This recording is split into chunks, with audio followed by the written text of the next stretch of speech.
আমার ভাইরা, এই পৃথিবীতে লক্ষাধিকের উপরে আল্লাহ নবী পাঠিয়েছিলেন। তার ভেতরে অন্যতম একজন নবীর নাম হযরত নূহ আলাইহিস সালাম। 50 বছর কম 1000, 950 বছর একাধারে তিনি দাওয়াতি কাজ করলেন জাতির ভেতরে। মাত্র 80 জন তার দাওয়াত কবুল করেছে, আর কেউ পথে আসে না। শুধু পথে আসে না তা না, জাতির লোকেরা তার কাছে আবদার জানিয়েছে যে আপনি যে কিয়ামতের ভয় দেখান ওইটা নিয়ে আসেন। এবার আল্লাহ পাক রাগ হয়ে গেলেন। এতদিন পর্যন্ত 950 বছর ওরা মানে নাই, আমি কিছু বলি নাই। ওরা মানে নাই, আমি কিছু বলি নাই। শুধুমাত্র মানে নাই তা না, এরপরে বাধা তো দিয়েছে, এখন আবার কিয়ামত দেখতে চাই। ও নূহ, ওদেরকে আমি মিনি কিয়ামত দেখাবো। وَأُوحِيَ إِلَى نُوحٍ أَنَّهُ لَا يُؤْمِنَ مِن قَوْمِكَ। যারা ঈমান এনেছে এই মানুষগুলো বাদ দিয়ে তোমার এই কওমের ভেতর থেকে আর কেউ আমার প্রতি ঈমান আনবে না, বিশ্বাস করবে না।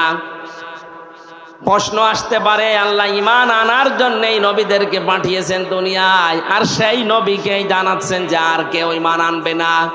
শুধু এতটুকু যদি সহজ ভাষায় বলতেন হয়ে যেত। আল্লাহ গ্যারান্টি দিয়েছেন লা ইউমিনা। ইউমিনা এটাও মোসারে, বর্তমান ভবিষ্যৎ, প্রেজেন্ট ফিউচার। এর আগে লান এসেছে। আরবি গ্রামার অনুযায়ী মোসারের আগে লান আসলে অর্থ হয় কখনোই হবে না। গ্যারান্টি কার? আরো জোরে বলেন। তার মানে যে 80 জন কবুল করেছিল ইসলামের, পরবর্তীতে আর একটা মানুষও দিনের দিকে আসবে না, এই গ্যারান্টি আল্লাহ কেন দিলেন?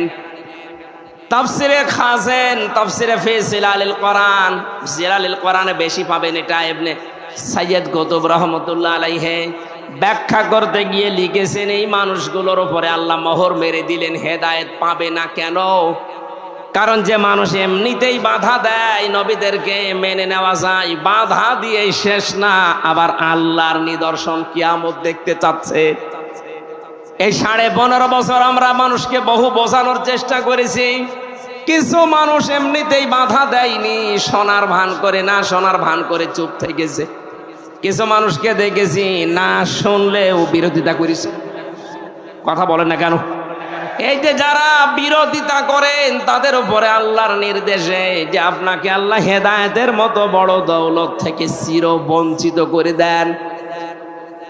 আয়াতের তাফসীরের ভেতরে 7টা কারণ পেয়েছি আমি। দ্বিতীয় নম্বর কারণ, এই খুব খেয়াল করে শুনবেন, আল্লাহ মানুষকে যে হেদায়েত দেয় না, 1 নাম্বার কারণ যারা বিরোধিতা করে দাওয়াতের, ওহির দাওয়াত দিলে যারা বিরোধিতা করে, মানে তো নাই, বিরোধিতা করে, এই মানুষগুলো হেদায়েত থেকে বঞ্চিত। 2 নম্বরে যারা শুধু আল্লাহর হুকুম মতো চলতে চায়, কিন্তু তার প্রেরিত পুরুষ যারা যুগে যুগে এসেছিল ওই রাসূলদেরকে যারা মানতে চায় না, তাদেরকে আল্লাহ হেদায়েত থেকে বঞ্চিত করে দেয়। প্রমাণ পেয়েছি আমি সূরা ইউনূসের 90 নম্বর আয়াতে। ফেরাউন যখন ডুবে যাচ্ছিল, খুব খেয়াল করে শোনেন, এতদিন যেভাবে শুনেছেন না ওইভাবে না, নতুন ভাবে বলছি। হাত্তা ইযা আদরাকাহুল গরক ক্বালা আমানতু আন্নাহু লা ইলাহা ইল্লাল্লাযী আমানাত বিহি বানু ইসরাঈল। ভালো করে মন দিয়ে শোনেন, কান লাগিয়ে।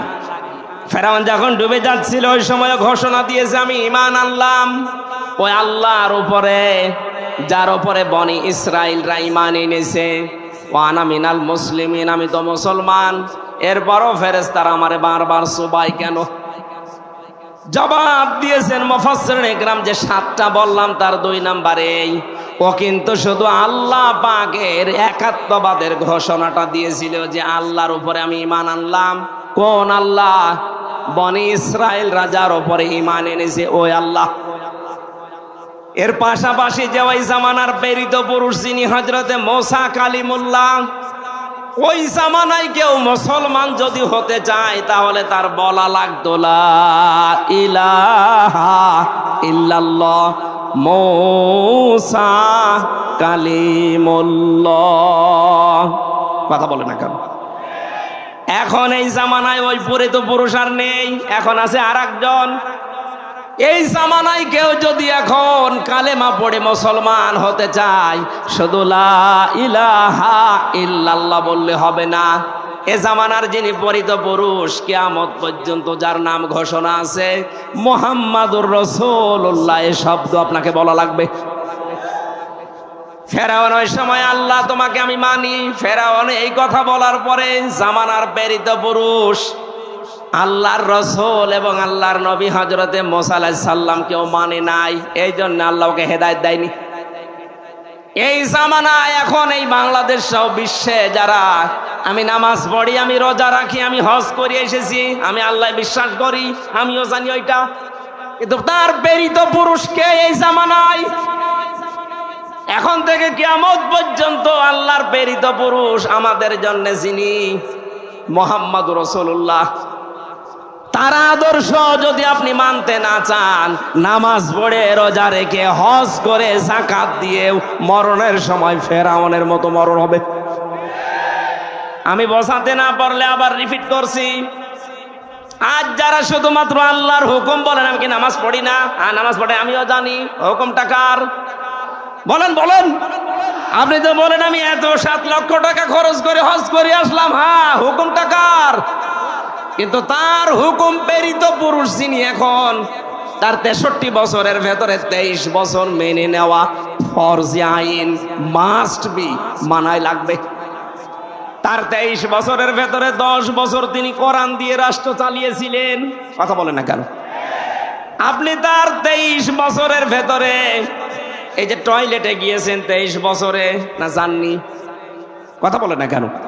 উনি টয়লেটে যাওয়ার সময় বলতেন আল্লাহুম্মা ইন্নী আউযু বিকা মিনাল খুবুসি ওয়াল খাবাইস। বের হওয়ার সময় বলতেন আল্লাহুম্মা ইন্নী গফরানাকা আলহামদুলিল্লাহিল্লাযী আযহাবা আন্নিল আযা ওয়া আফানি। বাম পা দিয়ে ঢুকে ডান পা দিয়ে বের হয়ে 8-10 মিনিট যে টয়লেটে কাটালেন, পুরাটাই ইবাদত। এটা মানেন তো? এখানে আলেম যারা আছে বলেন তো এই খারাপ কাজ ইবাদত হতে পারে? কারণ রাসূলের তরিকা 8-10 মিনিট না, যদি 1 ঘন্টাও আপনি বসে থাকেন, পুরা 1 ঘন্টা ইবাদত। আরো জোরে বলেন। রাসূলুল্লাহর 1 ঘন্টা 10-15 মিনিট যদি আপনার ইবাদত মনে হয়, উনি যে 10 বছরে কোরআন দিয়ে দেশ চালালেন, এইটা আপনার রাজনীতি মনে হয়? আমি তো এইটা আজ জাতিকে বোঝাতে পারি না। রাসূলের টয়লেট করা আপনি ইবাদত মনে করেন, আর তার 10 বছর কোরআন দিয়ে রাষ্ট্র চালানো মনে করেন রাজনীতি, দুনিয়ার কাজ। আপনার মরণ হবে ফেরাউনের মতো। নিয়ে আসেন, কোন হুজুর নিয়ে আসবেন, এবার নিয়ে আসেন। আজ হাজারো মাওলানা এই লাইনটা বুঝতে চায় না। রাসূলের টয়লেটও মানে, বিশ্বনবীর বিবাহ শাদী মানে, কিন্তু নবীজির যে 23 বছরের এই যে নবুয়তের জিন্দেগির 10টা বছর তিনি চালালেন, 27টা যুদ্ধের নেতৃত্ব দিলেন, এইটা শুনলেই ওর গায়ে আগুন চলে যায়। ও তখন উল্টা পাল্টা কথা, হ্যাঁ এটা রাজনীতি হচ্ছে, এটা দুনিয়ার কাজ, এটা জঙ্গিপনা, এটা মৌলবাদের কাজ। আপনি বলতে পারলেন এটা? মুসলমানদেরকে যদি এই দেশে কেউ আর কিয়ামতের আগে মৌলবাদ বলে, তাকে আমরা উচিত শিক্ষা দেব ইনশাআল্লাহ।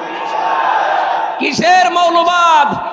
আগস্টের 5 তারিখের পর থেকে 1 মাস 5 দিনে, মাত্র 1 মাসের ভেতরে সেপ্টেম্বরের 5 তারিখ, তার মানে 1 মাস হয়। সেপ্টেম্বরের 5 তারিখে একটা জরিপ পেলাম, এই দেশে 100 জনের 14 জন মানুষ এখনো পর্যন্ত ওই জালেমদের সাপোর্ট করছে। 100 জনের 28 জন মানুষ আছে থালা নিয়ে শুধু খাবো খাবো এই ধান্দায়। 100 জনের 58 জন মানুষ এখন চায় এদেশে আল্লাহর এই বিধান চালু হোক। যেহেতু বাতাস লেগে গেছে, আল্লাহর রহমত অবশ্যই আছে, আমরাও চাই।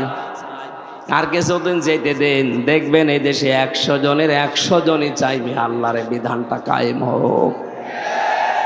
কিন্তু এই যে 28 জন থালা এখনো হাতে পায়নি, অথচ এর ভেতরে শুধু উল্টা পাল্টা কথা।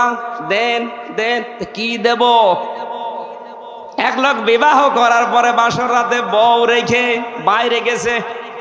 দাদি শাশুড়ি এসে বলছে, কি গো নাতি বউ, আমার কিন্তু নাতি চাই, পতি চাই। শাশুড়ি এসে বলছে, বৌমা কি করবা আমি জানি না, আমার কিন্তু নাতি চাই। দেবর আর ননদ এসে বলছে, ভাবি কি করবা আমরা জানি না, আমাদের কিন্তু ভাতিজা চাই। স্বামী এবার এসে বলছে, কই আমার বেবি চাই। ও মাথা উঁচু করে বলছে, তোমার বংশ কিসব পাগল, আমার এখনো কিছু হয়নি, এখনো 10 মাস 10 দিন সময় দাও, সংসার হোক, এরপরে কারো বেবি, কারো নাতি, কারো ভাতিজা, কারো পতি সব হবে। কথা বলে না কেন? কেবলমাত্র 15.5 বছরের জঞ্জাল বিদায় করে কেবল হাতে নিয়েছে, আর এর ভেতরে খালি দেন দেন দেন। আপনার নাতি দেবে, আপনার পতি দেবে, আপনার ভাতিজা দেবে, আপনার বেবি দেবে, ওকে ফ্লাক্সি লোড করে নিয়ে আসবে। ওরে সময় দেবেন না একটু? 15.5 বছরের জঞ্জাল, এখনো কি বিদায় হয়েছে? 100 জনের 65 জন আমরা দেখতে পাচ্ছি অনেকে বিদায় নিয়েছে, পরিবর্তন অলরেডি হয়ে গেছে, আর বাকিগুলোরও থাকার দরকার নেই। ওরাটা পাল্টিয়ে ফেলুক, সংস্কার করা, যেহেতু সংস্কার আন্দোলন, এটা যেই 9টা দফা দিয়েছিল ছাত্র আন্দোলনের এই ভাইরা, তার ভেতরে সংস্কার তারা চায়নি, আমরা চাই সংস্কার করে হাতে দিক, নাই তো এখন দেন দেন করলে আবার দিনের ভোট রাতে হয়ে যাবে। কথা বলেন না কেন? খুব বেশি দিনও না, আমরা সঙ্গত সময় অন্তত 10 মাস 10 দিন লাগে একটা বাচ্চা হতে, সেই সময় তো দেওয়া লাগবে। যেন আমাদের দুঃখ আফসোস নেই, যে যা করছেন করেন, তার হিসাব তাকে দেওয়াই লাগবে। আল্লাহ রাব্বুল আলামিন হযরত নূহ আলাইহিস সালামকে এবার আদেশ দিলেন, ওরা যা আরম্ভ করেছে শুধু কিয়ামত চাই তা তো বলে না, আপনার উপরও এবার অত্যাচার, জুলুম, নির্যাতন একেবারে শেষ করে ফেললো। আমি আল্লাহ আপনাকে আদেশ দিলাম, ওয়াসনাইল ফুলকা বিআয়ুনিনা ওয়া ওয়াহয়িনা ওয়ালা তুখাতিবনি ফিল্লাযিনা যালামু ইন্নাহুম মুগরাকুন। রব্বুল আলামিন বলেন, একটা নৌকা কিস্তি বানাও, কিস্তি তৈরি করো, আমি আল্লাহর নির্দেশ মতো, আমার চোখের সামনে, তার মানে আমার তত্ত্বাবধানে। নির্দেশ কার? আরো জোরে বলেন। আল্লাহ পাকের নির্দেশ মতো, তার ওহী মতো, তার চোখের সামনে, তার মানে তার কুদরত অনুযায়ী নূহ নবী নৌকা বানালেন 3 তলা। 3 তলা নৌকায় তিনি তুলতে বললেন তার আহাল পরিবারের শুধু সন্তান আর স্ত্রী বাদ দিয়ে বাকিগুলোকে। 2 নম্বরে জোড়ায় জোড়ায় পশু আর পাখিকে। 3 নম্বরে ওই 80 জন ইমানদারকে। মুফাসসিরে আয়াত থেকে তাফসিরে ফি জিলালিল কোরআন শিক্ষা দিতে চেয়েছেন, নূহ নবীর নৌকা এটা আল্লাহর নির্দেশে তৈরি হয়েছিল। আজ বাংলাদেশে অনেকে এই ঘোষণা কিন্তু দিয়ে ফেলেছিলেন, আমাদের এই নৌকা ও নূহ নবীর নৌকার সাথে মিল আছে। নূহ নবীর নৌকাকে আল্লাহ বললেন, তোমার আহাল পরিবারের ভেতরে যে 2 জন আছে বেঈমান, তোমার ছেলে আর তোমার স্ত্রী, তাদেরকে নেওয়া যাবে না। আর ওই যে 80 জন ইমানদার, ওদেরকে নাও, বাকি কোনো বেঈমান যেন নৌকায় না ওঠে। আর আপনি কি করলেন এই 15.5 বছরে? নৌকা তো পুরা বেঈমান দিয়ে ভর্তি করা। কোন ইমানদার ওই নৌকায় ছিল? যেটা মনে করতাম ইমানদার এই দরবেশ, এটা আরো বড় হারাম। দাড়ি কেটে নম হয়ে গেছে। 36,000 কোটি টাকা। জীবনে আমার মনে হয় আমি যদি 100 বছর হায়াত পাই, তাও গুণে শেষ করতে পারি। আমি গ্যারান্টি দিতে পারি, ডাক্তার শফিকুর রহমান জানিয়েছেন, 5 বছর 10 বছরের জন্য একটু আমাদের হাতে দেন, 36,000 কোটি না, 36 পয়সা এদেশ থেকে চুরি হবে না ইনশাআল্লাহ। আপনি একটু দিয়ে দেখেন না কেন? 53 বছর তো বিভিন্ন জায়গায় আমরা দিয়েছি। বাবা চালিয়েছে, স্বামী চালিয়েছে, চাচা চালিয়েছে, আপা চালিয়েছে, বুবু চালিয়েছে, ভাবি চালিয়েছে, সব তো দেখলাম। এখন একটু দেখতে মনে চাচ্ছে আল্লাহর এই কোরআন দিয়ে দেশটা চললে কেমন দেখা যায়। কথা বলেন না কেন? মিনি জান্নাত হয়ে যাবে দেশটা, কি মনে করেন আপনি? এর ভেতরে এমন শক্তি আল্লাহ দিয়েছেন, খালি 500 আয়াত আছে শরীয়তের বিধান, এগুলো একটু চালু করে দেন, এই বাংলাদেশ মিনি জান্নাত হয়ে যাবে। অনেকে বলছে যে একটু ডাল মাইল খাই, এগুলো কি হবে? আরে ভাই, আপনার ডাল খেতে মনে চাইবে না? মসজিদে প্রবেশ করলে কেউ কি লাল পানি খেতে চায়, ডাল খেতে চায়, বিড়ি খেতে চায়? যতই নিশা লাগুক, ডাল খেতে চাইলে মসজিদ থেকে বের হয়ে খান, কারণ ওই পরিবেশটাই ওই রকম। কোরআনে কারিমের 500 বিধান চালু করে দেন এই দেশে রাষ্ট্রীয়ভাবে, আল্লাহর কসম পুরা বাংলাদেশের 56,000 বর্গ মাইল হয়ে যাবে মসজিদের মতো। তখন মনেও চাইবে না যে একটু লাল পানি খায়, একটু ডাল খায়, একটু আকিস বিড়ি খায়, আপনার মনে চাইবে না ইনশাআল্লাহ। আমরা চাচ্ছি ওইটাই, যে এমন মানুষগুলো আসুক। আপনি মানুষ জান্নাত চায় কিন্তু মরতে চায় না,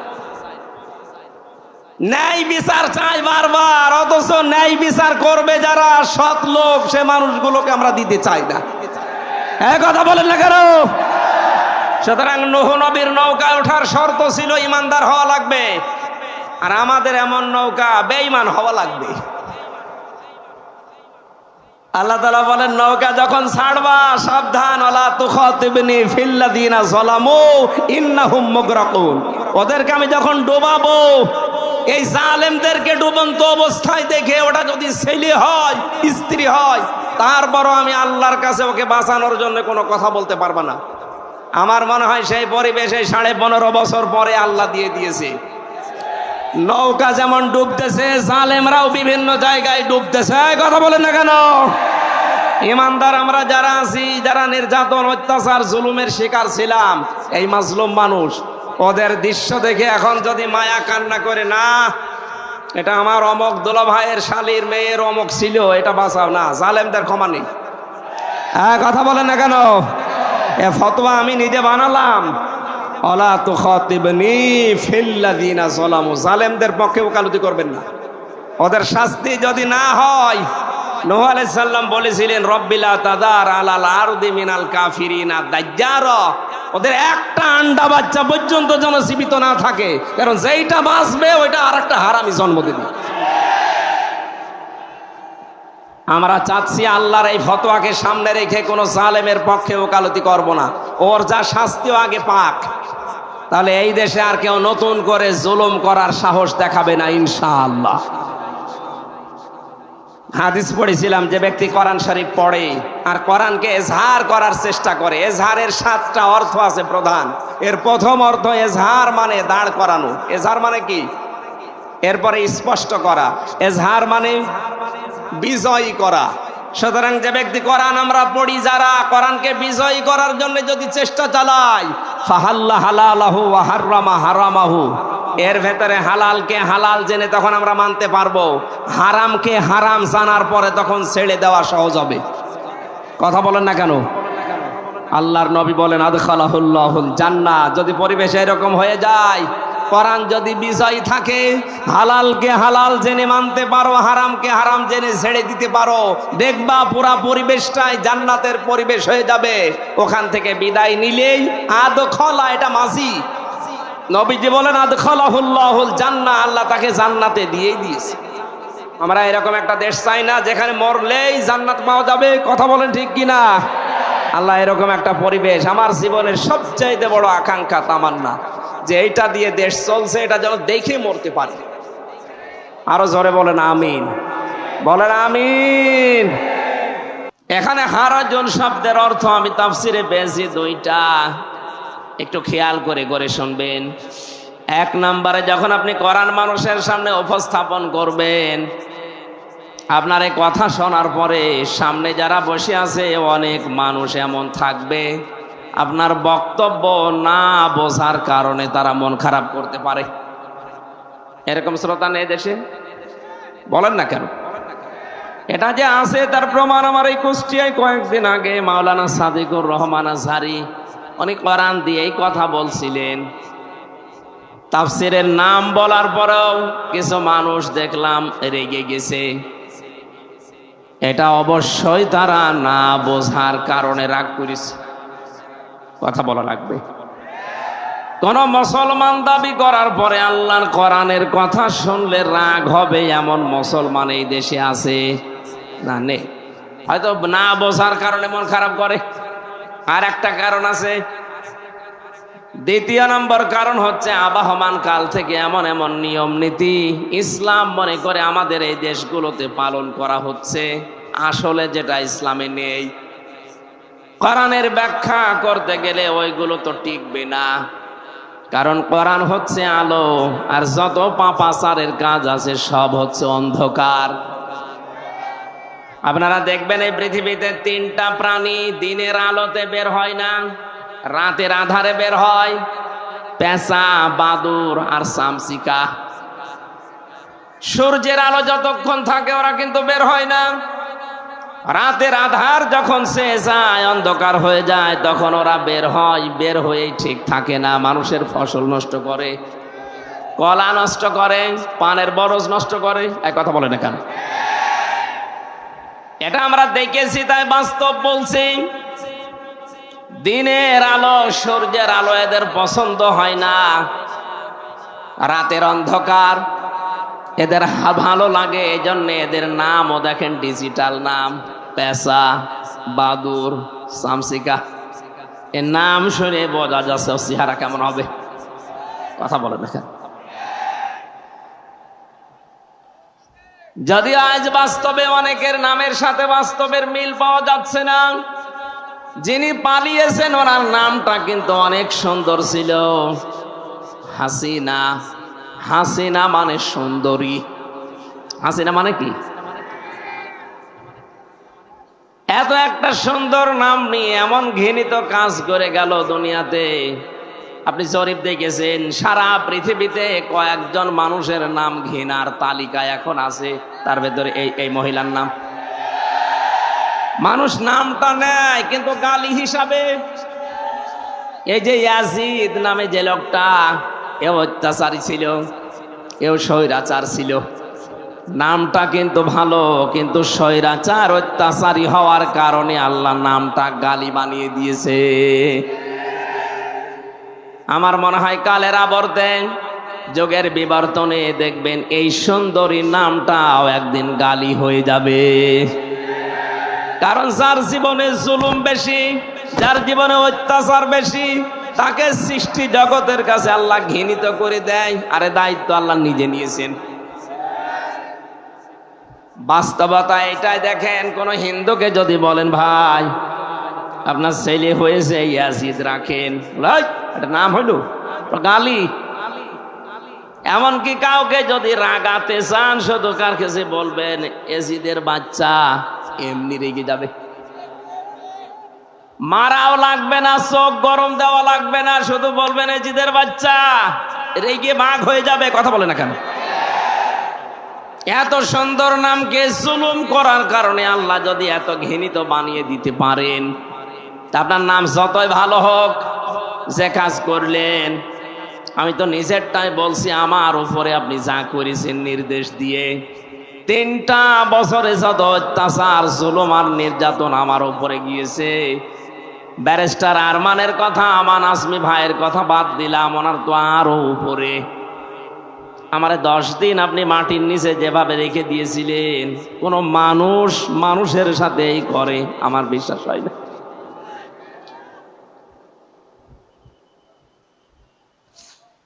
এই অত্যাচার গুলো করার কারণে আমার তো যতটুকু এখন বাস্তবে জ্ঞান পেয়েছি, আমি দেখেছি আমার সংসারের দিকেই তাকিয়ে, এদেশের 18 কোটি মানুষ যদি ওই মহিলাকে মাফ করে দেয়, ব্যারিস্টার আরমানের বউ জীবনও মাফ করবে না। আর আমার মেয়েটা, ছোট মেয়েটা, এত রাগ ওই নামটা শুনলেই ওরে গিয়ে যায়, অথচ নামটা কত সুন্দরী। জালেমদের উপরে আল্লাহ সৃষ্টি জগতের ভেতরে ঘৃণা তৈরি করে দেয়। এ দায়িত্ব হামজার না, এ দায়িত্ব কার? যেহেতু পেশা বাদর চামচিকার নাম শুনলে বোঝা যাচ্ছে চেহারাও কিরকম হবে। রাতের অন্ধকার বেছে নেওয়ার কারণে ঠিক থাকে, রাতে বের হয়ে শুধু ক্ষতি করে। আজ যারা জুলুমের অন্ধকার বেছে নিয়েছিলেন, আজ যারা শিরকের কুফরের বেদাতের অন্ধকারের পথ বেছে নিয়েছেন, আপনারাও মানুষের ক্ষতি করার জন্য, ঈমান ধ্বংস করার জন্য আপনারা রাতের অন্ধকার পাপের কাজগুলো বেছে নিয়েছেন। এটা যদি ইসলামে নেই, এই শিরিক ইসলামে আছে, বেদাত আছে, বলেন এ জুলুম নেই ইসলামে। এই কাজগুলো যারা করবে, পৃথিবীর ময়দানে মহান আল্লাহ পাক বলেন এই মানুষগুলোর সামনে আপনি কোরআন উপস্থাপন করতে গেলে ওদের তো ভালো লাগবে না, কারণ মানুষগুলো দেখবে আমির হামজা যা বলতে চায় এগুলো আমার সাথে মেলে না। ও তখন রাগ করতে পারে। আপনার হাদিয়া তোফা নজর নেওয়া, যেমন কি আপনার যাওয়া আসায় পর্যন্ত প্রতিবন্ধকতা সৃষ্টি হতে পারে। ১৫০০ বছর আগে এই কথা আল্লাহ কোরআনে জানিয়েছেন হারজনের ব্যাখ্যায়। অথচ বাংলাদেশে এখন এই ১৫০০ বছর পরে দেখলাম খাপের খাপ মিলে যাচ্ছে। মুসলমানদের ভেতরে হয়তো কেউ না বোঝার কারণে মন খারাপ করে, আর কিছু মানুষ যারা আল্লাহ রসুলে বিশ্বাসী, এরা যখন দেখে যে না কোরআনে যা বলে এটা তো আমার বাবার দরবারের সাথে মিলছে না, আমি যে রাজনীতি করি এর সাথে মিলছে না, তখন ওরা বলবে হুজুর কোরআন হাদিসের কথা বলেন, আমি কি বাবার কথা বলছি নাকি? সেদিন দিনাজপুরে ছিলাম, উনি আমার কানে কানে বলছে হুজুর এমন কোনো কথা বলবেন না যেন আমার গায়ে লাগে। আমি আপনার চিনি। কোথায়? আমার বাড়ি কুষ্টিয়া, আপনার বাড়ি দিনাজপুর। ২৫০-৩০০ কিলোমিটার পথ, এত দূর পর্যন্ত এসেছি, বনে আপনাকে আমি দেখি, উনি আপনার নামও শুনিনি। আপনার বিরুদ্ধে যাবে মানে আপনার পক্ষে যাওয়ার মতো কোনো কথা আমার আল্লাহ কোরআনে দেয়নি। কারণ আপনি যদি জালেম হয়ে থাকেন, মুনাফিক হয়ে থাকেন, আপনার পক্ষে কোনো কথা কোরআনে আছে? এক কথা বলেন আছে? আমি কি নতুন করে কিছু বানাবো নাকি? আপনারা আসলেই বলেন যে আপনি যা বলেন সব ওই দলের দিকে যায়। আরে ভাই, ওই দলের লোক কোরআন মেনে চলে, এই জন্য ওই দলের দিকে যায়। আপনি তো কোরআন মানেন না, আপনার দিকে যাবে কি করে? যেখানেই যাচ্ছে এখন সারা দেশে একই অবস্থা। জালেম তো বিদায় নিয়েছে, কিন্তু মুনাফিক কিছু আছে। এই মুনাফিক গুলো খালি বারবার বলতে থাকে আমাদের বিরুদ্ধে যেন বলবেন না। আরে ভাই, আমি কি আয়াত নতুন করে তৈরি করব? কোথায় পাবো আমি? যা আছে জালেমের বিরুদ্ধে যেমন মুনাফিকের বিরুদ্ধে এইরকমই কথা বলেন না কেন? আপনার পক্ষে যদি আল্লাহর কোরআনের কথা, রাসূলের হাদিসের কথা নিয়ে আসতে হয়, তাহলে হারজনের ব্যাখ্যাটা আপনাকে বোঝা লাগবে। যেহেতু আমি এখানে বসেছি, কি করে উপস্থাপন করা লাগবে কোরআনে ধরন আল্লাহ আমাকে শিখিয়ে দিয়েছেন, আমরা সেই ধরনটা সামনে নিয়ে বলতে চাই। আল্লাহ আমাদের তৌফিক দাও, বলেন আমিন। ২০২৪ সালের ৫ আগস্টের সাথে কোরআনে কারিমের একটা আয়াতের আমি মিল পেয়েছি। এদিকে তাকান। এখন প্রশ্ন আসতে পারে এটা নাজিল হয়েছে ১৫০০ বছর আগে, ২০০৫ সালের ৫ আগস্টের সাথে মিল পেলেন কি করে? আপনি মিলবে সূরা আনআম ৪৪ নম্বর আয়াত, ফালাম্মা নাসু মা যুকিরু বিহি ফাতাহনা আলাইহিম আবওয়াবা কুল্লা শাইইন হাত্তা ইযা ফারিহু বিমা উতু আখাযনাহুম বাগতাতান ফাইযা হুম মুবলিসুন। যারা কোরআন পড়তে পারেন আরবিতে, বাংলায় একটু বাড়িছে সূরা আনআমের ৪৪ নম্বর আয়াতটা মিলান, তখন দেখবেন জালেমদের প্রতি যারা ছাপাই গাচ্ছে এখনো, তাদের মুখ বন্ধ হয়ে যাবে। রব্বুল আলামিন বলেন, যখন তারা আমার আদেশ নিষেধ আমি যেটা পাঠিয়েছিলাম তাদের উপরে, এটা যখন তারা ভুলে গেল, তাদের যে নিয়ামতের দরজা আমি আল্লাহ সবগুলো খুলে দিলাম। এই যে ফাতাহনা, এর ফাইল সরাসরি আল্লাহ, বাবের বহুবচন আবওয়াব, ওদের শান্তির যত দরজা আছে সব আমি আল্লাহ ওদের ভুলে যাওয়ার কারণে খুলে দিলাম। প্রশ্ন আসতে পারে আল্লাহর আদেশ ভুলে যাওয়ার কারণে আল্লাহ নিয়ামত আরো কেড়ে নেয়, আল্লাহ বাড়িয়ে দিল কেন? জবাব দিচ্ছি, এবার তাকান। ২০০৬ সালের 28 অক্টোবর এই মাসে আমরা দেখেছিলাম একজন মানুষের মুখের কথাই লগি বইটা নিয়ে সারা দেশ থেকে মানুষ ঢাকায় গিয়ে জসিম ভাইয়ের মতো মানুষকে পিটিয়ে হত্যা করে লাশের উপরে ড্যান্স দিয়েছিল। জীবনে বহু ইতিহাস পড়েছি বিশ্ববিদ্যালয় থেকে, কিন্তু এই ইতিহাস কোনোদিন আমি শুনিও নি, পড়িও নি।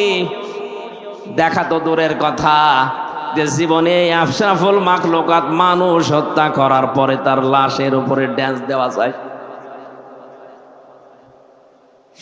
সিরাজগঞ্জ থেকে একবার যাচ্ছিলাম মাহফিল করে, ড্রাইভারের পেছনে বসে আছে বাসের ড্রাইভার, মাঝখানে দেখলাম একটা কুকুর পড়ে আছে। কুকুরের গার উপর দিয়ে চালিয়ে না দিয়ে উনি বাম দিয়ে দিল, গাড়ি একটু কেঁপে উঠেছে। ড্রাইভারকে বললাম, ভাই আপনি এমন করলেন, গাড়ি এখনই তো অ্যাক্সিডেন্ট হয়ে যেত। আমারে বলছে, হুজুর আপনি দেখেন না একটা কুকুর পড়ে আছে, আমি ডবল করে ওর গার উপরে চাকা চালাবো, আমার বিবেক নেই। বললাম, ভাই ও তো মরা কুকুর, ও মারলে কি আর না মারলে কি। ড্রাইভার আমার দিকে ঘুরে বলছে, হুজুর আপনি কি আসলে হুজুর? আপনি কেমন হুজুর? আপনি দেখছেন যে একটা মরা কুকুর পড়ে আছে, আমি আবার ডবল করে চাকা চালাবো, আমার বিবেক কি মরে গেছে? এই কথা শোনার জন্য আমি ছিলাম। একটা মরা নিকৃষ্ট প্রাণী, দুইটা কুকুর আর শুকুর, তার ভেতরে একটা পড়ে আছে, তাও মরে পড়ে আছে। এর উপর দিয়ে আপনি চাকা চালাতে পারলেন না, আপনার বিবেকে বাধা দিল। অথচ জসিম ভাইয়ের মতো মানুষকে, জীবিত মানুষকে পিটিয়ে লগে বৈঠা দিয়ে মারার পরে লাশের উপরে ড্যান্স দিয়েছে এই দেশে। আপনাদেরকে মানুষ বলেন কি করে, আমার তো বিশ্বাস হয় না। এই পৈশাচিক নির্যাতন, এই দৃশ্য দেখার পরে আমার ওই সময় মনে হয়েছিল, না এই পৃথিবীতে ক্ষমতার এই যে আসল যেটা, এটা আরামের জায়গা। অনেকে ভাবি আমরা, আসলে এটা আরাম। এই জায়গাতে আল্লাহ কোনোদিন এইরকম জালেমদেরকে আর দেবেন না। কিন্তু দেখলাম 2 বছর পরে ঠিক আল্লাহ তাদেরকে দিল। মনে করলাম হয়তো খুব বেশি হলো না, 5 বছর টিকবে। 9 সালে আসার পরে 13 সালে দেখি না আবার টিকে গেল।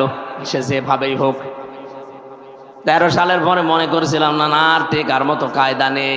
18 সালে দেখি না আবার টিকে গেল।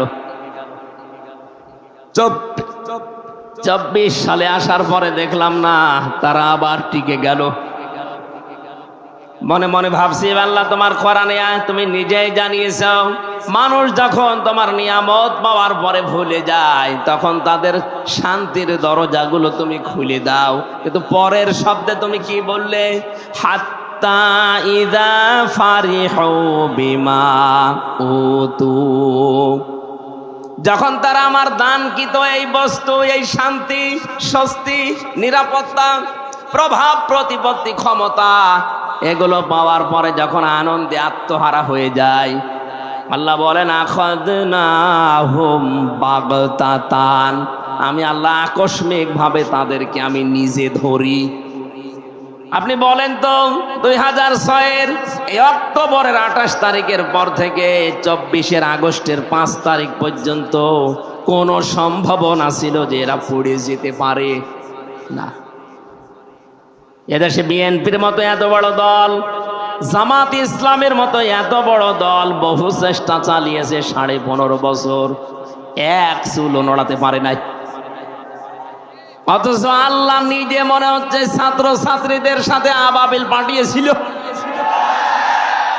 কিচ্ছু হাতে ছিল না তাদের, নিরস্ত্র, শুধু মুখের ভাষা দিয়ে জালেম পালাতে পারে, সম্ভব না।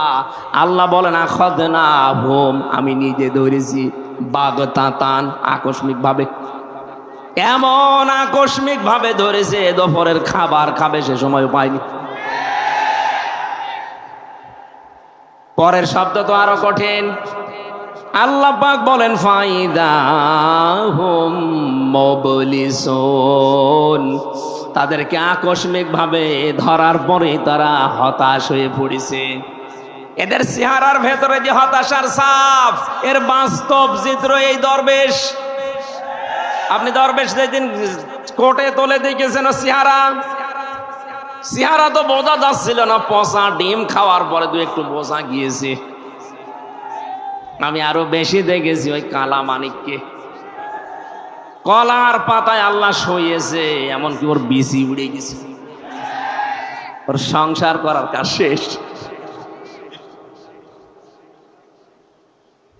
সূরা আলে ইমরানের 178 নম্বর আয়াতে আমি এর সাথে মিল পেয়েছি, ওয়ালা ইয়াহসাবান্নাল্লাযীনা কাফারু আন্নামা নুমলি লাহুম খায়রুল লিআনফুসিহিম ইন্নামা নুমলি লাহুম লিয়াজদাদু ইসমা ওয়া লাহুম আযাবুম মুহিন।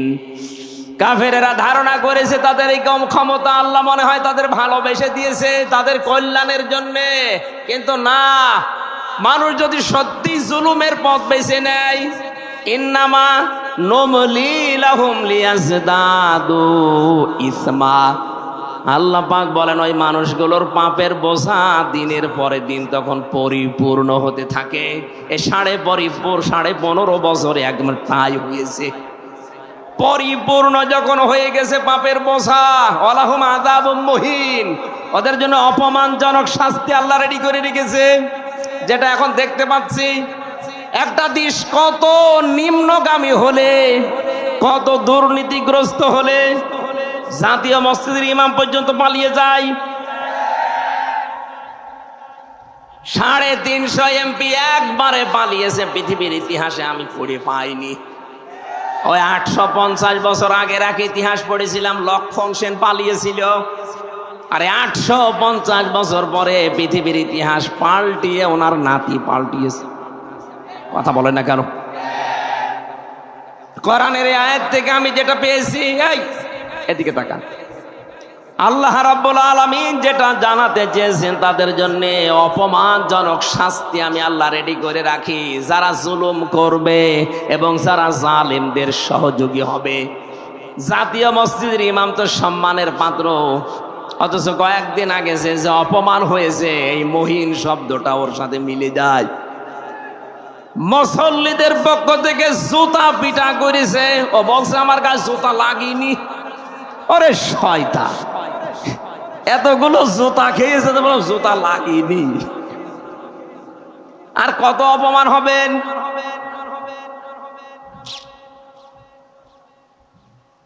রাজশাহীবাসী সূরা আনামের 44 নম্বর আয়াতের পরের অংশ বলছি এবার, ওদের যে আল্লাহ হতাশ করে দিয়েছে, ওরা নিরাশ হয়ে গেছে। আল্লাহ বলেন ফাকুতি আদাবিরুল কওমিল্লাযীনা যালামু, জালেমদের শিকড় কেটে দেওয়া হয়েছে। কেটেছে কে জানা নেই, ফাকুতিয়া মজহুল, এর ফাইল জানা নেই। সুতরাং এই দেশে জালেমদের শিকড় কাটা আরম্ভ হয়েছে। এদেশে জালেমদের কোনো শিকড় থাকবে না, কে কাটবে কেউ জানবে না। আমরা চাই যারা বড় জালেম ছিল, যারা মাঝারি জালেম ছিল, যারা ছোট জালেম ছিল, প্রত্যেকের তালিকা করে করে মোড়ে মোড়ে টাঙিয়ে দেন। কোন জালেম যেন আর এই বাংলাদেশে প্রবেশ করতে না পারে, নিজের এলাকায় যেন আর প্রতিষ্ঠা না পায়। এই কথা বলা লাগবে, এটা ওদের জুলুমের পুরস্কার। কারণ জালেমদের দুনিয়াও শেষ, আখিরাত তো শেষ হয়ে গেছে আগেই। জালেমদের জন্য আখিরাতে কিচ্ছু নেই, জালেম মরবে আর জাহান্নামে যাবে। যারা এখনো পর্যন্ত এই দুঃসাহস দেখাচ্ছেন যে আমি পাশাপাশি আছি, চট করে ঢুকে পড়বো, আগে কিন্তু আর সেই 2024 সালের 5 আগস্টের আগের বাংলাদেশ এখন আর নেই।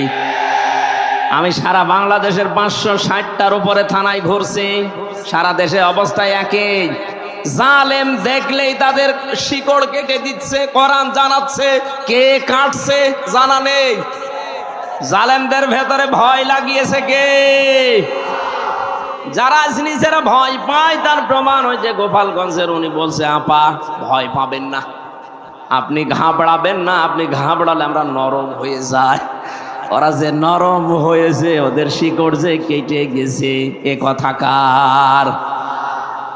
জালেমদের ব্যাপারে ভয়ঙ্কর একটা কথা কোরআনে কারিমে আমি পেয়েছি, সূরা শূরা 42 নাম্বার আয়াত, ইন্নামাস সাবিলু আলাল্লাযিনা ইয়াযলিমুনান নাস। আল্লাহ পাক বলেন, অবশ্যই আমি নিজে কিয়ামতের ময়দানে জালেমদের বিরুদ্ধে বাদী হয়ে মামলা দায়ের করব। এদেশের 1628টা চেয়ার ছিল, 1628টা চেয়ারে যারা ছিল প্রত্যেকটা মানুষ এই দেশের জনগণের কাছে জালেম হিসাবে পরিগণিত। কথা বলা লাগবে। এই 1628টা চেয়ারের কারণে আজ হাজার হাজার মানুষ গুম হয়ে গেছে, খুন হয়ে গেছে, বছরের পরে বছর আমার মতো জেল খেটেছে। কত কিছু থেকে তারা বৈষম্যের শিকার ছিল।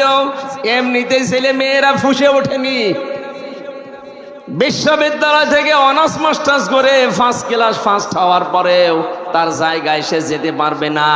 এর চাইতে বৈষম্য আর কি হতে পারে? আমরা চাই কিয়ামতের আগে এই বৈষম্য যেন এদেশে আর ফিরে না আসে। জালেমরা যেহেতু এই দেশে হামজার মামলার আসামি না, এরা সরাসরি মামলার আসামি। কার? এই জন্য কোন জালেম এদেশে থাকতে পারবে না। এদেশে থাকতে হলে মানুষের বন্ধু হয়ে থাকা লাগবে। নবীজির হাদিস ছিল, খায়রুন নাস মাইয়ানফাউন নাস। হাদিসের ব্যাখ্যার দিকে আমি পড়েছি, নবীজি কিন্তু এ কথা বলেন না যে সর্বোত্তম মানুষ ওই লোকটা যে লোকটা মুসলমানের উপকার করে না। খায়রুন নাস মাইয়ানফাউন নাস। ইয়ানফাউ মোজারে বর্তমান ভবিষ্যৎ, প্রেজেন্ট ফিউচার, নাস মানে মানুষ। নবীজি খায়রুন নাস ইয়ানফাউল মুসলিমুনা বলতে পারতো না। পৃথিবীতে যারা মুসলমানের উপকার করে এরাই উত্তম না। মানুষ হয়ে যদি কেউ মানুষের উপকার করে, মানুষকে সাহায্য করে, তাকে একটু এগিয়ে দেওয়ার জন্য চেষ্টা চালায়, আল্লাহর দরবারে উত্তম মানুষ। সুবহানাল্লাহ বলতে পারেন নাই? এটা আমার মনে হয় এই বাংলাদেশে সবচাইতে বেশি এই হাদিসটা মেনে চলছে এখন আমিরে জামাত ডাক্তার শফিকুর রহমান। আপনি দেখছেন না 5 তারিখের পর থেকে তার অ্যাক্টিভিটিস। বিশ্ব নবিকাতের স্ত্রী খাদিজাতুল কুবরা রাদিয়াল্লাহু তাআলা আনহা 5টা বিষয়ে সান্ত্বনা দিয়েছিলেন যে আপনি তো এই 5টা কাজ করেন, আপনাকে আল্লাহ ভয় দেখাবে না, আপনি ভয়হীন, আপনাকে কেউ ভয় দেখাতে পারে না। তার 2 নাম্বারে এটা ছিল ওয়া তাহমিলুল কাল্লা, আপনি মানুষের বোঝা হালকা করে দেন। এই 15.5 বছরে কত মানুষের বোঝা আপনি আরো ভারী করে দিয়ে গেলেন। বিশেষ করে 5 আগস্টের আগ পর্যন্ত এই দেশে 2780 জন এখনো পর্যন্ত হাসপাতালে কাতরাচ্ছে। তারা তাদের পরিবারের কাছে, ভাই বোনের কাছে, মা বাবার কাছে বোঝা। এই কথা বলে না কেন? 1080 জনের উপরে শহীদ হয়েছে এই দেশে। এই মানুষগুলো পরিবার চালাতো, অথচ পরিবারের জন্য তারা বোঝা। হাজার হাজার কোটি কোটি টাকা ঋণের বোঝা বাংলাদেশে রেখে আপনি পালিয়ে গেলেন। আপনি নবীর উম্মত হতে পারবেন? নবীর আদর্শ ছিল বোঝা আরো হালকা করে দেওয়া। আর এমন দেশ আপনি উপহার দিয়ে চলে গেলেন। এখন আমার একটা মেয়ে যদি এই দেশে আসে, জন্ম নেয়, সে 1 লাখ টাকা তার মাথার উপরে বোঝা। হাজারো মানুষের বোঝার কারণ আপনি হাজার হাজার লক্ষ লক্ষ মানুষের মাথার উপরে যে বোঝাগুলো দিয়ে গেলেন, চিন্তার বোঝা, খাদ্যের বোঝা, কত রকমের বোঝা তাদের মাথার উপরে দিয়ে আপনি আরামে খাচ্ছেন। আর নিজে নিজে মোবাইল করে করে ফোন আলাপ ফাঁস করেন মানুষকে ভয় তাকাতে। আপনার এই এই এই বাটপারি মানুষ বুঝে ফেলেছে। ও নিজে নিজে ওগুলো করে, এডিট করে এরপরে ছাড়ে যেন ওর নিজের ভেতরে, মানুষের ভেতরে একটু সঞ্চার হয় আসার। এটা মানুষ কিন্তু বুঝে ফেলেছে যে নিজে নিজে ফোন করে ফোন আলাপ আপনি ফাঁস করছেন। এদেশের সত্যি বলছি আমি, সারা দেশ ঘুরে অবস্থায় একই। কোন জালেমের ঠাঁই এদেশে আর হবে না। আশা করছি কোন জালেম যদি ধরা পড়ে ওর উপযুক্ত শাস্তি না দিয়ে যেন আদালত জামিন না দেয়। দেখছি কয়েকজন জামিন পাচ্ছে। যারা দায়িত্বে আছেন সাবধান, উর্মির মতো করবেন না। উর্মির মতো যদি আপনিও ধরা পড়েন, আপনার জীবন কিন্তু দেশের মানুষের হাতে চলে যাবে আজরাইল আসার আগেই। আজরাইল জান কবজ করতে আসবে পরে, আগে করবে জনগণ। এই জন্য আশা করবো কোন জালেম যদি সত্যিই প্রমাণ হয় এটা জালেম জুলুম করেছে, তার যেন জামিন না হয়। আমি বিনা কারণে যদি 3 বছর জেল খাটতে পারি, জালেমদের তো 9 বছর খাটা দরকার।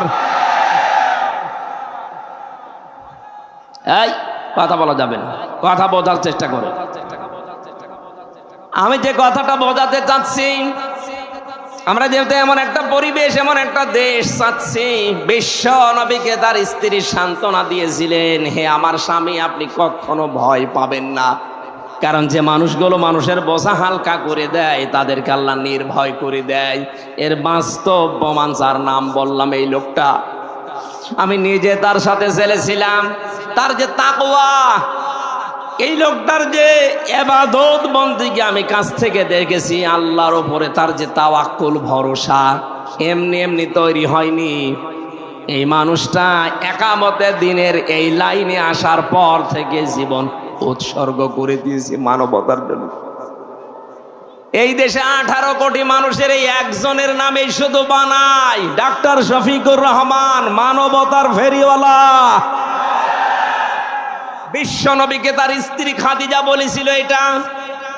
আপনি ভয় পাবেন না, কোনো কিছু আপনাকে ভয় দেখাতে পারে না, কারণ আপনি মানুষের বোঝা হালকা করেন।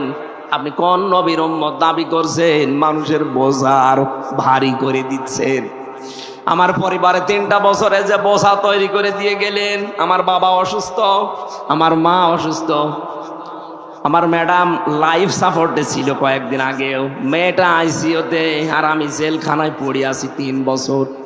কোনো কিছু করার পরে যদি আমারে দিতেন আমি মেনে নিতাম, কিচ্ছু জানি না। আপনি নিজেই বলতেন রিমান্ডে এসে, বলে না আপনি জানি কিছু করেননি, তারপরও ওপরের নির্দেশ। এই ঠনকো একটা মামলা দিয়ে, মামলায় যদি আমার সাজাও লাগিয়ে দিত, তাও সর্বোচ্চ 3 মাস।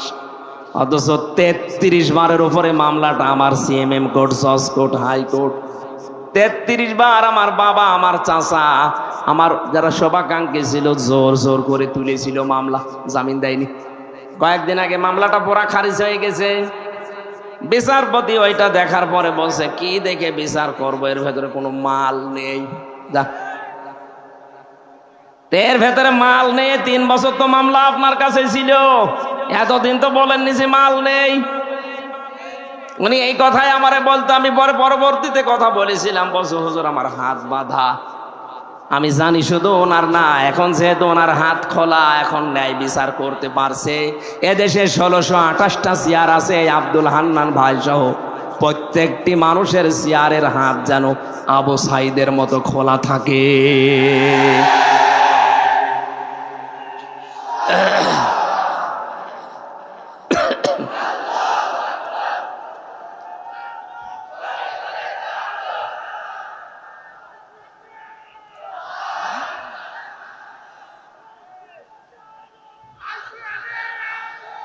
আমার ভাইরা, আমরা আর কিয়ামতের আগে এই দেশে যারা চেয়ারে বসবে তাদের হাত বাঁধা দেখতে চাই না, চাই সবার হাত খোলা থাকবে। হাত খোলা থাকলে আমার বছর এই বিচার পাবেন আপনি এই থানাতে গিয়ে, ফাঁড়িতে গিয়ে। কথা বলেন না কেন? আর যদি হাত বেঁধে দেন, আব্দুল হান্নান না ওনার বাবাও যদি চেয়ারে বসে, বলবে আমার হাত বাঁধা। যেন আমরা চাচ্ছি এদেশে কারো হাত যেন আর বাঁধা না থাক। জামাত ইসলামী বাংলাদেশের পক্ষ থেকে 41টা প্রস্তাবনা দিয়েছে, আপনারা দেখেছেন। এর ভেতরে 2টা অন্যতম, যে প্রশাসনে যারা আছে তাদেরকে যেন আলাদা করে দেওয়া হয়। ওই অমক নেতা পাতি ছাতি কি বলবে সেই অনুযায়ী কাজ করা লাগবে। তার মানে কি, ওনারা কি আপনার গোলাম নাকি? 18 কোটি মানুষের টাকা দিয়ে ওনার বেতন হয়, সবার দিকে তাকানো লাগবে। জামাত ইসলামীর এই প্রস্তাবনার সাথে আমরা একমত কিনা বলেন তো?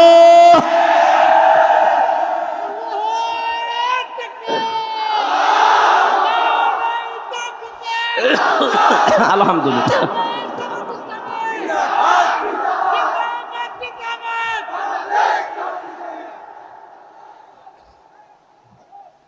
রাজশাহীবাসী আমরা বাকি কথা আমার শরীর এবং সময়ের দিকে খেয়াল করছি। কালকে আমার শপথ আছে কুষ্টিয়াতে, আমি বেশি দেরি করতে পারবো না। সকাল 6টায় আসবে সেক্রেটারি জেনারেল, এই জন্যে খুব তাড়াতাড়ি করছি। আমি মনে করলাম 10টায় শেষ করে চলে যাব। এমনি যে শরীরের অবস্থা, আবার কালকে আছে টাঙ্গাইলে, ওই অনুষ্ঠান শেষ করে ওইটা ধরা লাগবে। চারিদিকে খেয়াল করে আমি আয়াতে প্রবেশ করছি, সব বাদ দিয়ে দিলাম।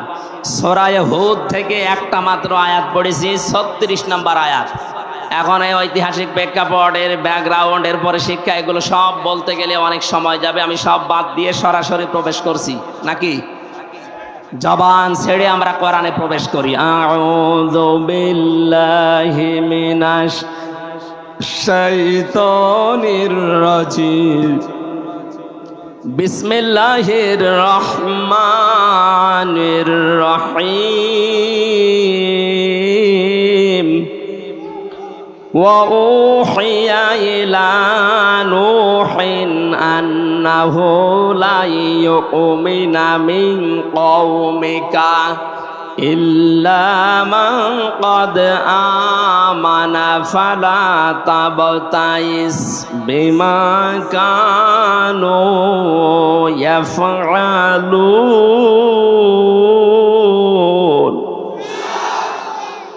আমার ভাইরা, এই পৃথিবীতে লক্ষাধিকের উপরে আল্লাহ নবী পাঠিয়েছিলেন। তার ভেতরে অন্যতম একজন নবীর নাম হযরত নূহ আলাইহিস সালাম। 50 বছর কমে 1000, 950 বছর একাধারে তিনি দাওয়াতি কাজ করলেন জাতির ভেতরে। মাত্র 80 জন তার দাওয়াত কবুল করেছে, আর কেউ পথে আসে না। শুধু পথে আসে না তা না, জাতির লোকেরা তার কাছে আবদার জানিয়েছে যে আপনি যে কিয়ামতের ভয় দেখান ওইটা নিয়ে আসেন। এবার আল্লাহ পাক রাগ হয়ে গেলেন। এতদিন পর্যন্ত 950 বছর ওরা মানে নাই, আমি কিছু বলি নাই। ওরা মানে নাই, আমি কিছু বলি নাই। শুধুমাত্র মানে নাই তা না, এরপরে বাধা তো দিয়েছে, এখন আবার কিয়ামত দেখতে চাই। ও নূহ, ওদেরকে আমি মিনি কিয়ামত দেখাবো।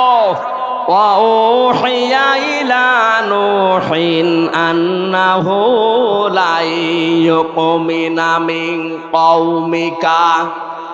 যারা ঈমান এনেছে এই মানুষগুলো বাদ দিয়ে তোমার এই কওমের ভেতর থেকে আর কেউ আমার প্রতি ঈমান আনবে না, বিশ্বাস করবে না।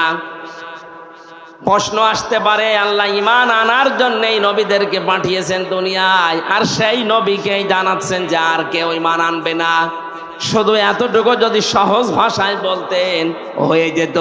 আল্লাহ গ্যারান্টি দিয়েছেন লা ইউমিনা। ইউমিনা এটাও মোসারে, বর্তমান ভবিষ্যৎ, প্রেজেন্ট ফিউচার। এর আগে লান এসেছে, আরবি গ্রামার অনুযায়ী মোসারের আগে লান আসলে অর্থ হয় কখনোই হবে না। গ্যারান্টি কার? আরো জোরে বলেন। তার মানে যে 80 জন কবুল করেছিল ইসলামের, পরবর্তীতে আর একটা মানুষও দিনের দিকে আসবে না, এই গ্যারান্টি আল্লাহ কেন দিলেন? তাফসিরে খাজেন, তাফসিরে ফি জিলালিল কোরআন, জিলালিল কোরআনে বেশি পাবেন এটা। ইবনে সাইয়্যিদ কুতুব রাহমাতুল্লাহ আলাইহি ব্যাখ্যা করতে গিয়ে লিখেছেন, এই মানুষগুলোর উপরে আল্লাহ মোহর মেরে দিলেন, হেদায়েত পাবে না। কেন? কারণ যে মানুষ এমনিতেই বাধা দেয় নবীদেরকে মেনে নেওয়া যায়, বাধা দিয়েই শেষ না, আবার আল্লাহর নিদর্শন কিয়ামত দেখতে চাচ্ছে।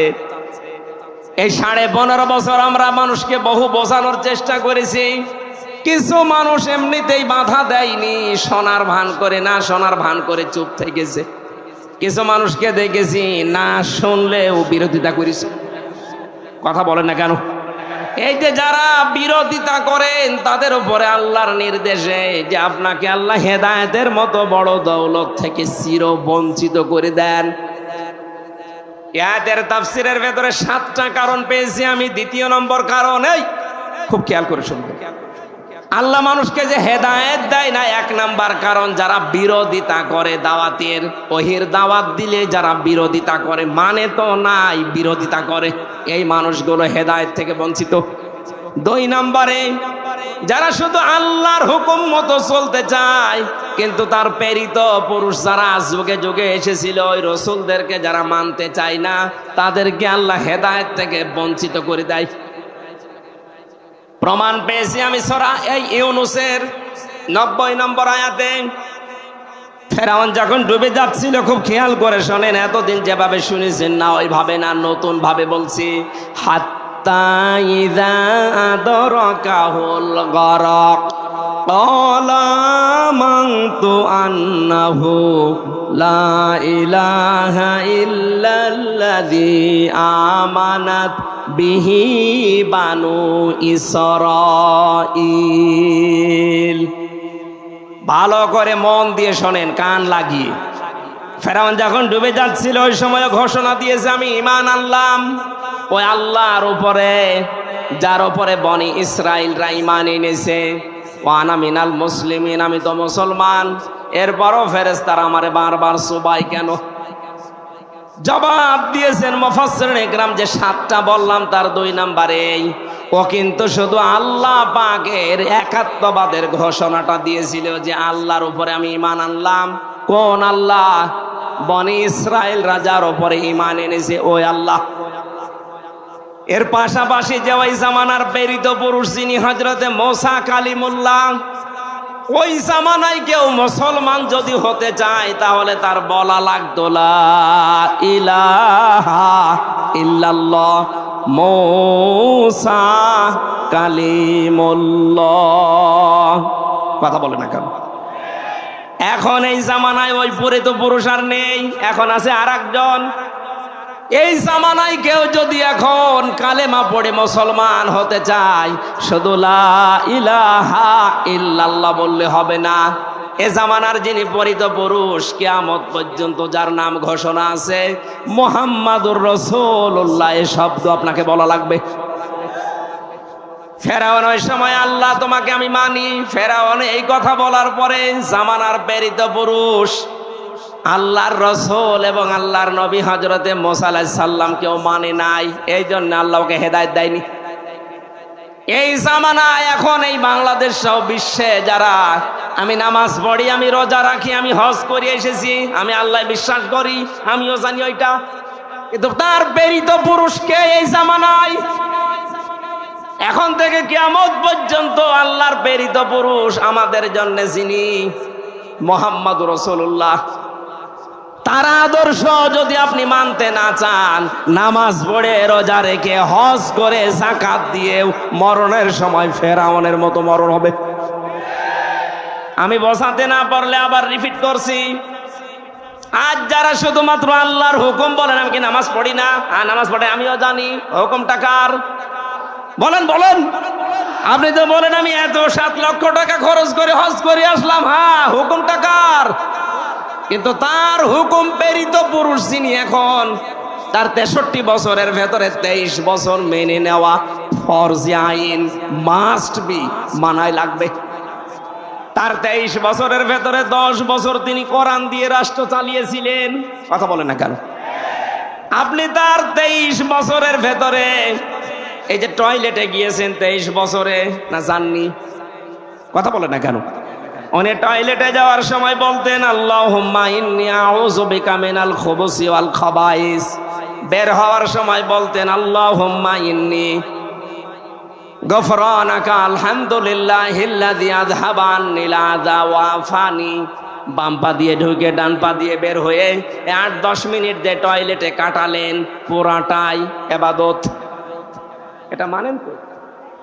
এখানে আলেম যারা আছে বলেন তো এই খারাপ কাজ ইবাদত হতে পারে?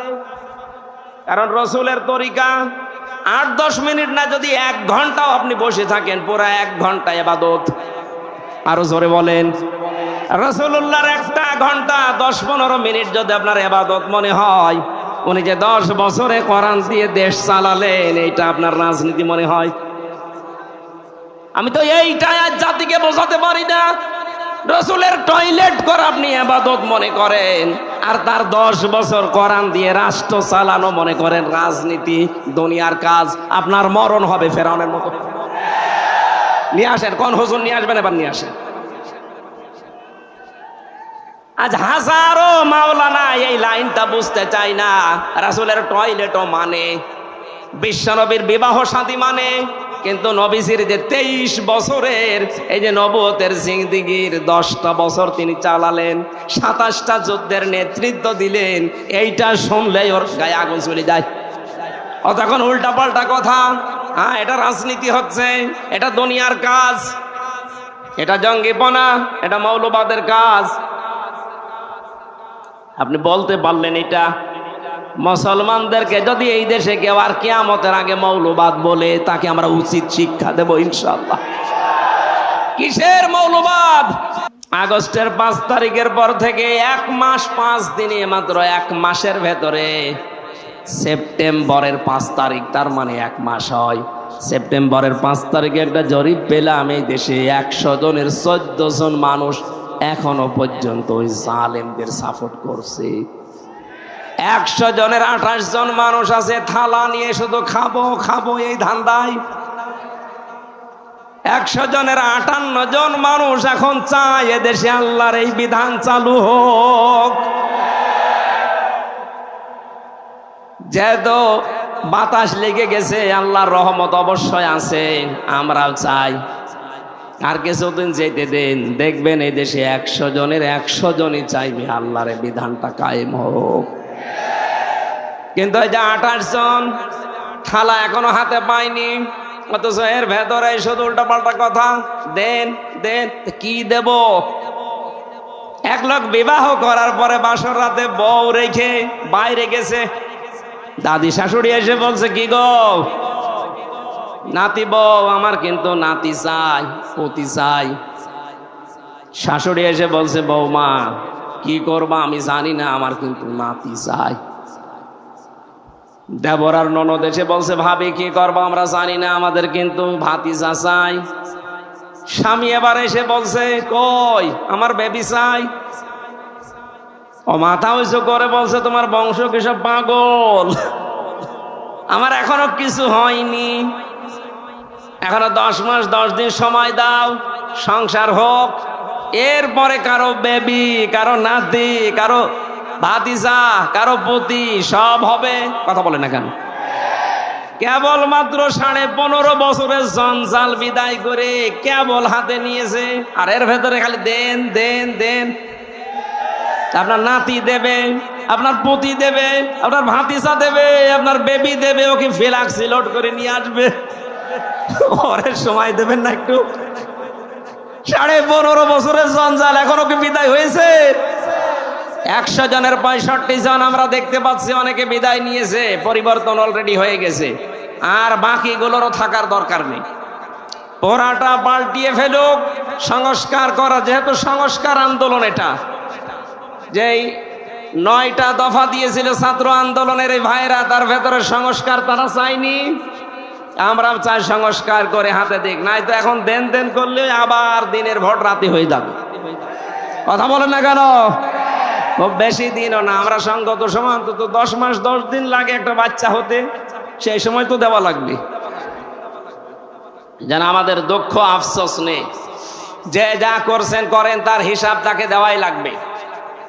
আল্লাহ রাব্বুল আলামিন হযরত নূহ আলাইহিস সালামকে এবার আদেশ দিলেন, ওরা যা আরম্ভ করেছে শুধু কিয়ামত চাই তা তো বলে না, আপনার উপরও এবার অত্যাচার, জুলুম, নির্যাতন একেবারে শেষ করে ফেললো। আমি আল্লাহ আপনাকে আদেশ দিলাম, ওয়াসনাইল ফুলকা বিআয়ুনিনা ওয়া ওয়াহয়িনা ওয়ালা তুখাতিবনি ফিল্লাযিনা যালামু ইন্নাহুম মুগরাকুন। রব্বুল আলামিন বলেন, একটা নৌকা কিস্তি বানাও, কিস্তি তৈরি করো, আমি আল্লাহর নির্দেশ মতো, আমার চোখের সামনে, তার মানে আমার তত্ত্বাবধানে। নির্দেশ কার? আরো জোরে বলেন। আল্লাহ পাকের নির্দেশ মতো, তার ওহী মতো, তার চোখের সামনে, তার মানে তার কুদরত অনুযায়ী নূহ নবী নৌকা বানালেন 3 তলা।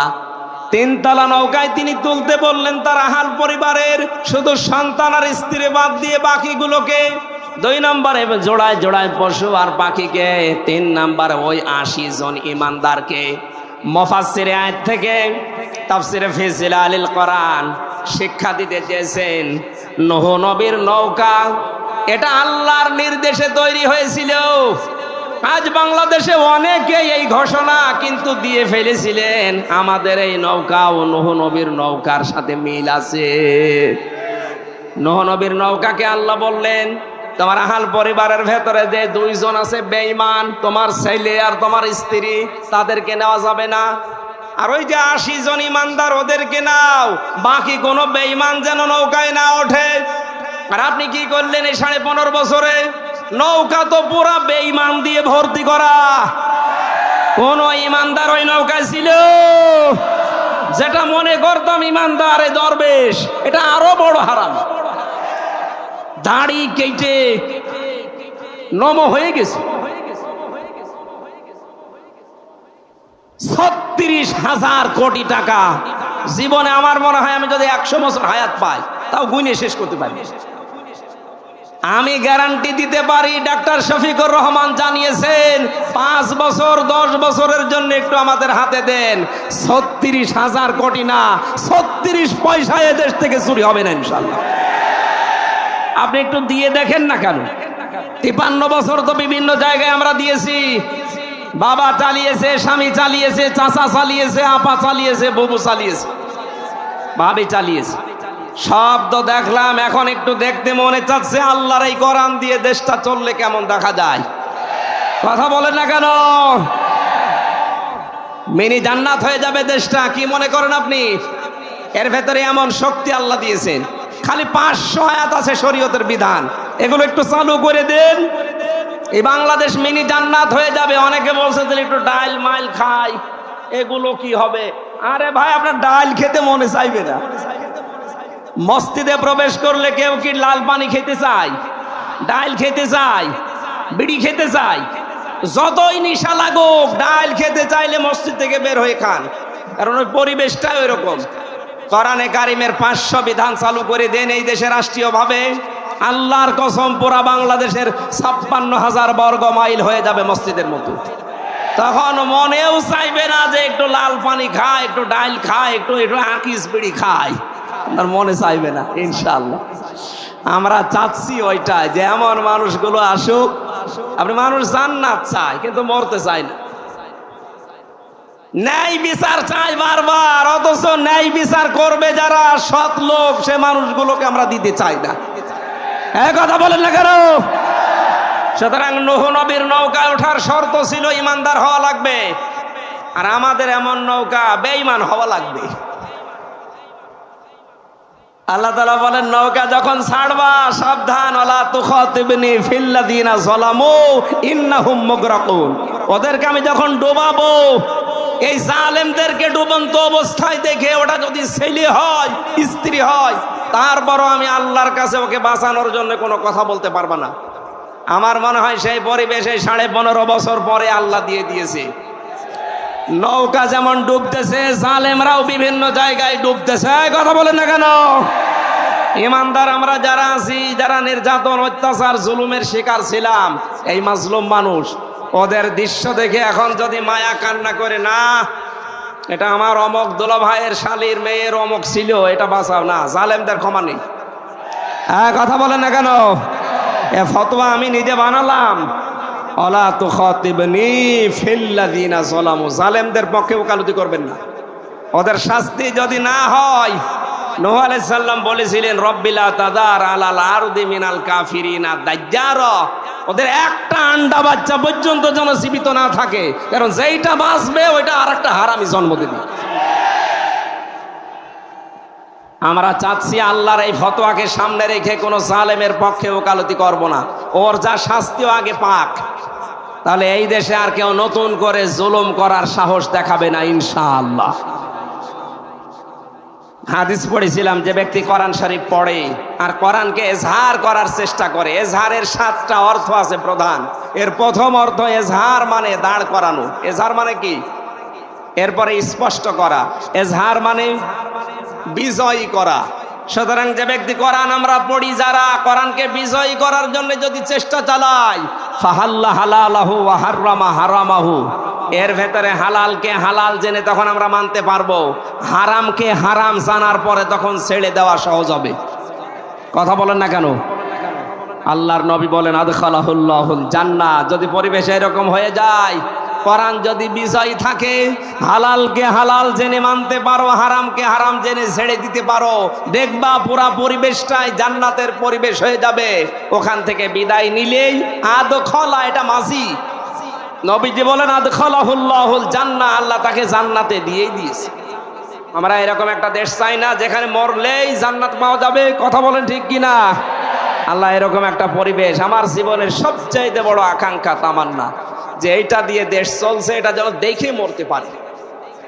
আরো জোরে বলেন আমিন, বলেন আমিন। এই আকাঙ্ক্ষা আল্লাহ যেন পূরণ করেন আমাদের, আল্লাহুম্মা আমিন। লা ইলাহা ইল্লা আনতা সুবহানাক ইন্নী কুনতু মিনাজ জালিমিন। রব্বুল আলামিন, অসুস্থ শরীর নিয়ে ঘন্টা খানিক কথা বলেছি তোমার বান্দা বান্দীদের সামনে।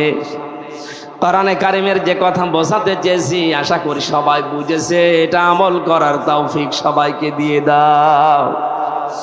বড় আশা, বড় আকাঙ্ক্ষা, বড় তামান্না জীবনে আমার, তোমার এই কালাম দিয়ে বাংলাদেশটা চলছে এটা দেখার।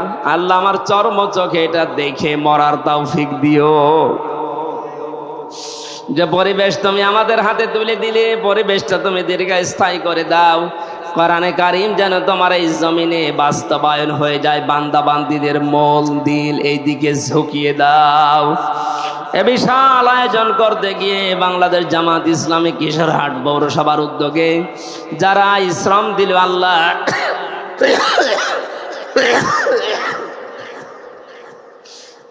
কিশোরহাটের সম্মানিত আমির, এই পৌরসভার আমির এবং সেক্রেটারি শ্রদ্ধাভাজন মামাজান ডাক্তার হাফিজুর রহমান হাফিজ সহ যত মানুষ চেষ্টা চালিয়েছেন, আব্দুল আওয়াল ভাই সহ আমি নাম অনেকের জানি না, যত মানুষ এগিয়ে এসেছে কোরআনের এই প্রসারে, আল্লাহ তোমার রহমত তাদের দিকে এগিয়ে দাও। মাহফিলের প্রধান অতিথি, বিশেষ অতিথি সভাপতি সাহেবকে কবুল করো। সম্মানিতা মা বোন যারা এসেছে, আল্লাহ পর্দার আড়ালেদেরকে খাদিজার মতো, আয়েশার মতো বানিয়ে দাও।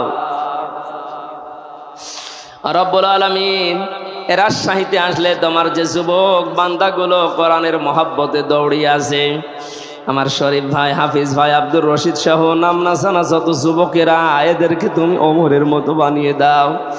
এ মাহফিলের স্বেচ্ছাসেবকের দায়িত্বে যারা আছে এদেরকে কবুল করো।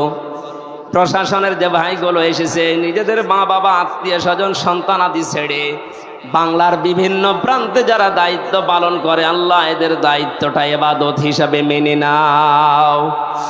বারাকাল্লাহু লানা ওয়া লাকুম ফিল কোরআনিল আযীম। আমি নিজে সহ যারা অসুস্থ আছি, আমাদের শেফায়ে কামেলা আজেলা নসিব করো। এলাকায় মাটির নিচে যত মানুষ ঘুমিয়ে আছে, আল্লাহ কোরআনের ইজ্জতে মাফ করে দাও। আগামীতে এই অনুষ্ঠানটা কোরআনের প্রচারের জন্য আরো বিশাল আকারে কবুল করে নাও। রব্বুল আলামিন, মানবতার ফেরওয়ালা ডাক্তার শফিকুর রহমত থেকে শুরু করে যত মানুষ একামতের দিনের দায়িত্ব এই দেশে জান প্রাণ বাজি রেখে পালন করছে, আল্লাহ এই মানুষগুলোর এই শ্রম কবুল করে নাও। আগামীর দেশটা তুমি কোরআনের হাতে একটু তুলে দাও। চর্ম চোখে যেন দেখে মরতে পারি যে তোমার কালাম দিয়ে 56,000 বর্গ মাইলের দেশটা চলছে। বারাকাল্লাহু লানা ওয়া লাকুম ফিল কোরআনিল আযীম। কখন কার মরণ চলে আসে জানি না, মরতে আমাদের কোনো ভয় নেই, দুঃখ নেই, কিন্তু আমরা ঈমান নিয়ে মরতে চাই। আজরাইলকে দেখার সঙ্গে সঙ্গে যেন বলতে পারি লা ইলাহা ইল্লাল্লাহু মুহাম্মাদুর রাসূলুল্লাহ। আসসালামু আলাইকুম।